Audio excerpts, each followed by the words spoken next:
As the blog posts on my website, Donald J. Claxton, are stacking up about particularly the costs of moving off-grid, and talking about the realities that, doing so is not an inexpensive venture. I wanted to show you today some of the main tools I use out here in the woods that to help push the woods back, clear out the road to get to the main road to get out of here. And many of these you've seen before. This baby is new.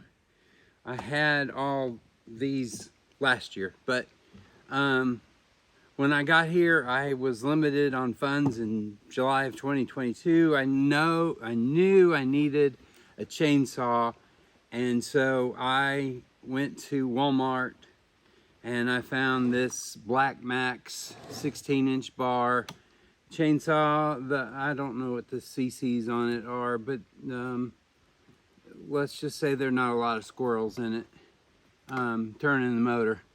But it's done an okay job. The other day I was trying to cut down a tub horn beam tree, and somehow the blade on this one, the chain on this one slipped, and the catch on the front end of it helped save the chain from going flying. I don't know what would have happened had that not been on there. And with this one here, I really wouldn't have liked to find out. It's supposed to stop immediately if something happens. If it does, I don't know that it would have or not, but this little protector thing up here sure did save some angst, or some experimentation, or potential for cutting or losing a limb. But this is not a bad chainsaw. You don't want to have a big monster like this one to carry around all the time, because I have to tell you, if I'm out there using the chainsaw, even this one, it gets to be strenuous labor in a quick amount of time. The bending, the weight of this thing, the force of this thing, going up against a tree, takes some doing. And anyway, the Black Max, buy it from Walmart. You can buy it from Walmart. It's the 16-inch model. I just put a new chain on it. I'm hoping that's gonna do some things to make it work better than it was before the chain came off. I need to get that tree down. I've got the cut into it made, and then I've been doing the back cut, and it's still standing. So I don't know if I should just shove some shims in on this side of it and it'll come over, but I'm probably just going to take this saw to it for one last time and just buzz it, and hopefully that thing's going to come down. It's only probably a maybe 6 or 7 inch diameter tree. So anyway, that's what I was using on this one. I like the saw. Yes, it's a Walmart brand that nobody's ever heard of, probably made in China. And every time I've ever called the Black Max Tools hotline of 1-800-726-5760, I've gotten voicemail. I've never talked to a person from there. I did send them an email once asking, I don't even know what it was I asked now. And it took them a couple days to respond at best. And for whatever it's worth, that finished it. So, hey, it was $140, $130, somewhere in there. So, budget, cost efficient. The best bow saw I have found is this 21-inch bow saw that I bought from Harbor Freight last year. And they were on discount and to being discontinued. And why, I don't know. It's time for us to bark at the woods again. But this was $5, and it's probably been one of the best $5 expenditures I've made the whole time I've been out here. Now I have these bigger shear, I guess they're called loppers, They work pretty well when you want to get into a tree or a tree branch like I use for when I'm cutting the timber and the wood and that I'm using for my my wooden custom made crosses. And so I'm very happy with this tool. I probably should do some things to sharpen up the blade on it before I put it back to use. But it's been a great tool, maybe $20 from Walmart. And then we all remember, this may be the pair. I have two of these, but I was doing some cutting up on the hill last year. I was getting to be an hour and a half into it, and I took a bite out of my palm right here, which is pretty much healed back, and you can't tell anything even happened. So that one scared me greatly because it really got in there and I could see down into me, and I don't like that. So I've got some other scratches on me. These are from carving. I cut myself doing a gnome for a friend here the other day, and it was the first time I'd cut myself since I got out here. And I had been working on that gnome about 3 or 4 nights before that happened. This is the finger I sliced real badly one night trying to work on an angel, I think, back in February or March. It got into the nail bed.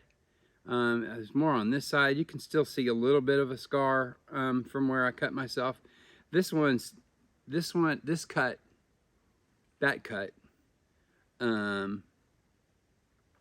sometimes gives me phantom pains here in my finger, in the nerves there. So very interesting. This is also the finger where when I was trying to pick up lift a metal window in the Oklahoma City Public Schools building back in 2008. And I didn't realize how heavy the window was, and it came right down on my finger, and I got 7 stitches across here, and that was pretty yucky. So these 2 fingers have seen their share of cuts and damages. It just comes, if you got sharp tools, no matter how careful you are, at some point you're going to cut yourself. I think that's about how it comes down to. I don't want to cut myself with this one, and I don't want to cut myself with this one, nor this one. Well, I don't want to cut myself with any of them, rather. But I sure don't want it to happen with these 2 tools. This one was, I don't like to think about it. This is the new addition to the wood fairing tools I have for cutting timber and lumber out here in the woods. Timber, no lumber. This is the Husqvarna 460 Rancher. It has a boatload of power, much more than this one, probably 3 times as much as this one. It runs like a dream, and it's a powerhouse. One of the main reason I bought this one was because I want to also purchase an Alaskan sawmill. There's 2 different versions on Amazon. One of them is for $89, and then there's the Gransfort one. I think it's made by Gransfort, and it's like $219, and I haven't spent that money to get it yet. But once I can get that and mount it on here, and I've fell a tree, I can get it cut into a section, and then I can turn the chainsaw into like a sawmill and start making my own boards with this beauty. Yeah, so it cost a much prettier penny than this one. This one I got from Tractor Supply here in Marquette, and it was somewhere in the neighborhood of $750. I think that's tax, and with it comes, well, it didn't come, but they recommend you buy the Husqvarna oil and fuel mixture, which is 50-to-1, rather than dinking around with it in a gas can. That of course adds to the demonstrable cost of this. This is ridiculously priced for this little amount of fuel, but if you start messing around with gasoline that's got ethanol in it and trying to get the 50-to-1 mixture right, you're playing with fire as well as in regards to the well-being of this engine. I also bought this summer some biodegradable chain oil fluid for this one, and then I also bought bar oil for the Husqvarna. This the branded kind, and it's, you know, it's made by the company that built this. They know what's best for this. Yes, they're overcharging for this, but that keeps this thing running at prime efficiency. So you're playing, like I said, again with fire if you put the wrong stuff in here and you screw up the engine and it becomes a big paperweight.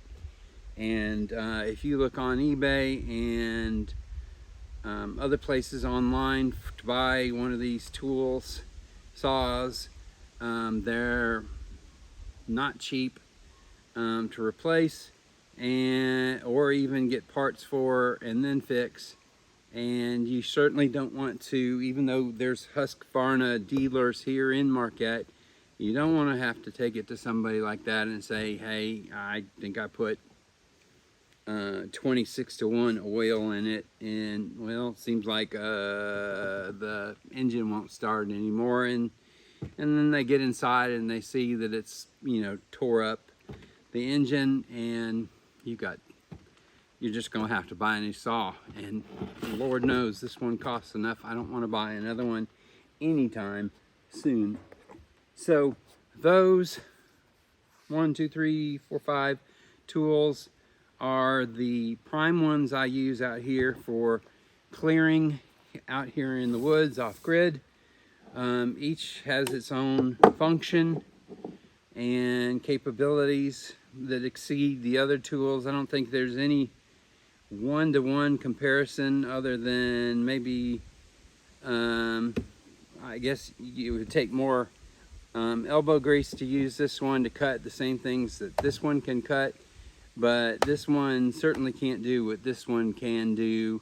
And the Black Max 16-inch definitely does not have enough squirrels in the engine compartment running fast enough to even try to cut timber into lumber. So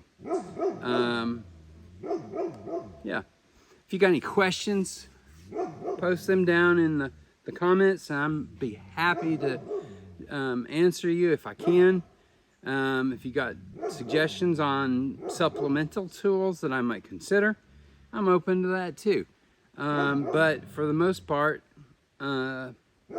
this is my kit for clearing and getting posts, getting beams cut, so that then I can do some timber framing or cabin building, or you name it out here. The sky's the limit. The trees are in great supply. I don't want to just cut trees to cut trees.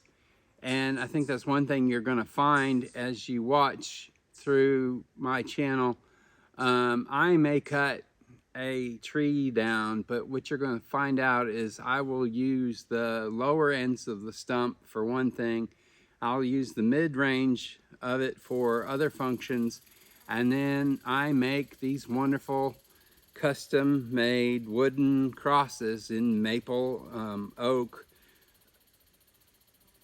balsam fir, and any other kind of wood that I found out here. I'm interested to see what kind of crosses I can make out of that hop horn beam, the top of the tree, and have a new variety of cross to make and sell. So thanks for watching. Like and subscribe if you would to the channel. I'm trying to grow it as fast as I can this summer. We started it last year.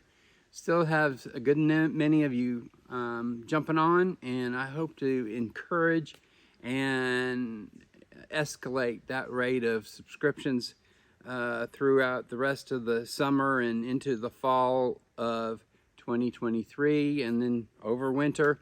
I don't know what we're going to do yet. I keep looking at the factors that are involved in being out here over winter, and right now they're insurmountable to me, but who knows? In a month maybe things will change. We'll see.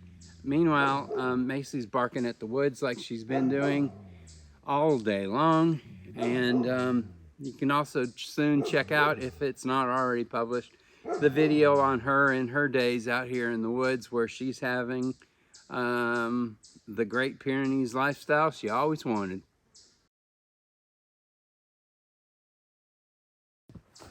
And now that it's in the video, she stops talking, which means she was telling me to shut up all along. No. Hear that, chipmunk? It's up there. She's back here. So there's also some back here.